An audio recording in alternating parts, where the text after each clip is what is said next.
هضت شعوري والقصايد دواوين، فاحت من أشعاري قصايد جزيلة لعيون من دقت خشوم المزاين. بنت الكرم والعز ما هي قليلة، يوم حضرت ما كن من عقبها زين. شكل وجمال ووسع عين كحيلة، شكل وجمال ووسع عين كحيلة.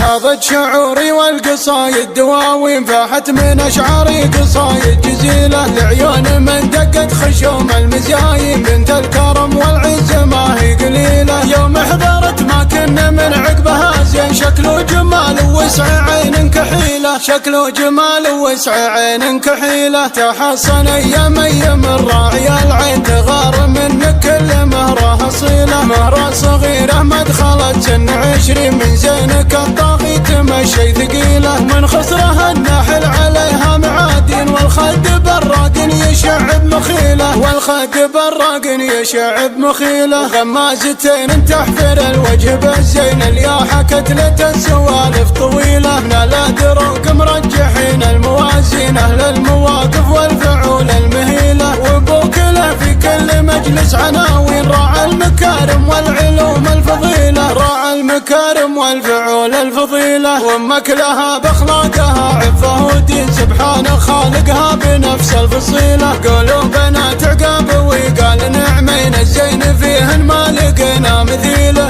الله يمد بعمرها قولوا امين، اهل الشيم واهل الصفات الجميلة، اهل الشيم واهل الصفات الجميلة. هضت شعوري والقصايد دواوين، فاحت من اشعاري قصايد جزيلة لعيون من دقت خشوم المزاين. بنت الكرم والعز ما هي قليلة، يوم حضرت ما كنا من عقبها زين. شكل وجمال ووسع عين كحيلة، شكل وجمال ووسع عين كحيلة. تحصن أيام الراعي العين، تغار منك كل مهرها صيلة. مهرة صغيرة ما دخلت سن 20، من زينك الطاغي تمشي ثقيلة. من خصرها الناحل عليها معادين، والخد براق يشعب مخيلة، والخد براق يشعب مخيلة. غمازتين تحفر الوجه بالزين، الياحة كتلة السوالف طويلة. من الأدروق مرجحين الموازين، أهل المواقف والفعول المهيلة. وبوكله في كل مجلس عناوين، راعى المكارم والعلوم الفضيلة، راعى المكارم والفعول الفضيلة. وامك لها باخلاقها عفه ودين، سبحان خالقها بنفس الفصيلة. قولوا بنات عقاب وقال نعمين، الزين فيهن ما لقينا مثيله.